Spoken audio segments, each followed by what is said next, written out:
Next, we're going to talk about rhythm. I think this is maybe overlooked in the Western world. I didn't take a ton of lessons when I was a kid, so maybe it's in there somewhere in the foundations of other Western disciplines. But I was self-taught until I got to college and started working for some professional horsemen and trainers. So I never really heard much about this rhythm. Even still, if I go to clinics and audit clinics and that sort of stuff, I don't hear a lot about rhythm, but it is really, really important for you to be able to pick out the rhythm of your horse and be able to move your body with that rhythm to create that connection. That's what the connection is when your rhythm in your body is matching the footfall and the rhythm of your horse. When you watch really accomplished riders ride their horses, I want you to pay attention to their butt and the seat of the saddle, and you'll notice that their butt never comes out of the saddle. It looks like it's glued there. And I will say that there are some tricks to that. Like, there is sticky stuff that you can, and rough out saddles and suede breeches and things like that that you can do that helps grip you into the saddle. But really, that stuff only goes so far. The accomplished riders and the ones that look like they are one with their horse and everything looks so smooth and easy is because their rhythm is very developed and they're very attuned to the motion and the rhythm of their horse. So the two ways that you can improve this is pretty simple. Number one is you want to start counting the footsteps of your horse as you ride. With my youth riding lessons, I make my youth riders do this every time when we warm up. As we're walking around the arena, they need to be able to tell when each individual foot is hitting the ground.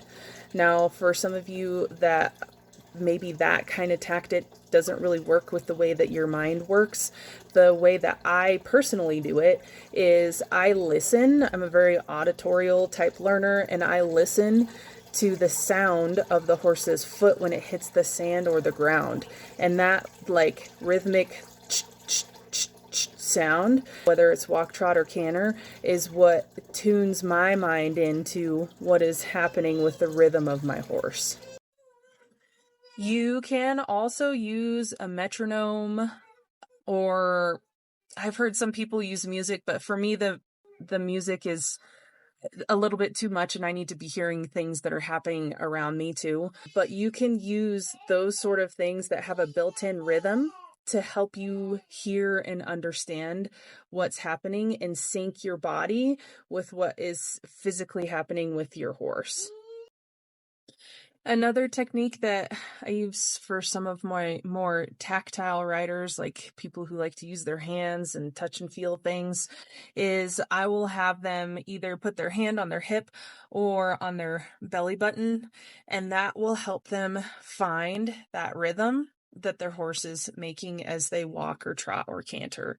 The other little trick that I use to make people more aware of things is balancing a rock on the back of your hand as you ride. So as you ride, if you're staying rigid and you're not moving your hips the way they should be with your horse's back, then that is going to cause some motion in your hand and you won't be able to balance that rock on your hand. But if you put a little rock on your hand and that you're creating some separation between and isolating your shoulders from your hips so that you can move your hips with the rhythm of your horse, then you'll be able to move your hips around without moving the back of your hand or your shoulders.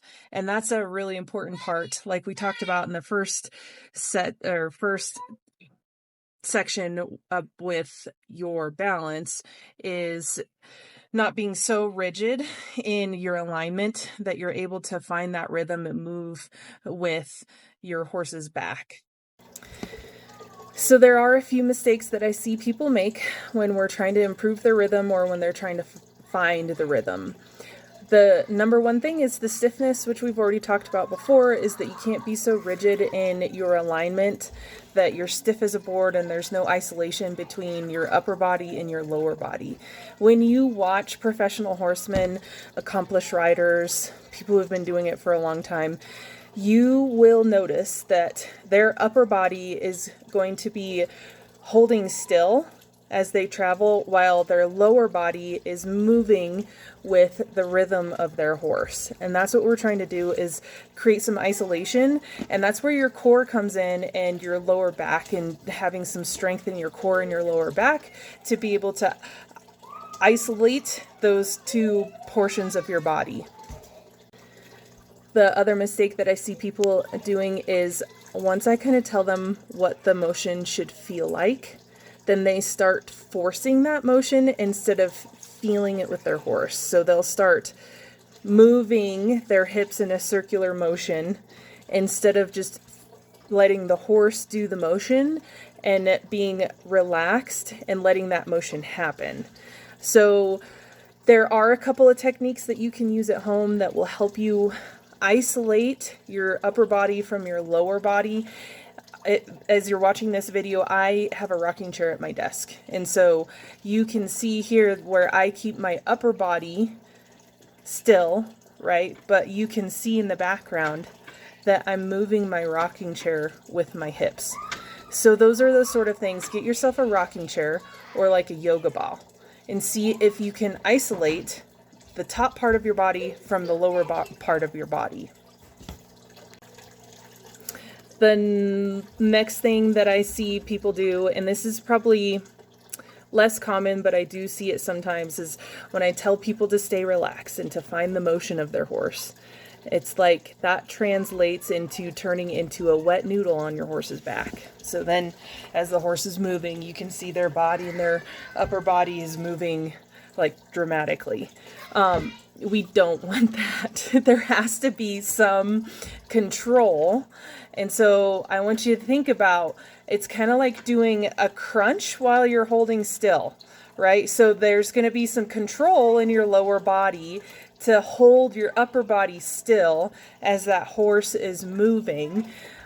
But you're not going to be just like this complete wet noodle ragdoll situation whipping around on the top of your horse. So I tell people to take a deep breath, roll your shoulders back, right? That gets you in that good position. And then you're going to use some control in your core to hold that position, and then being relaxed in your hips to allow your hips to move while your upper body is holding still.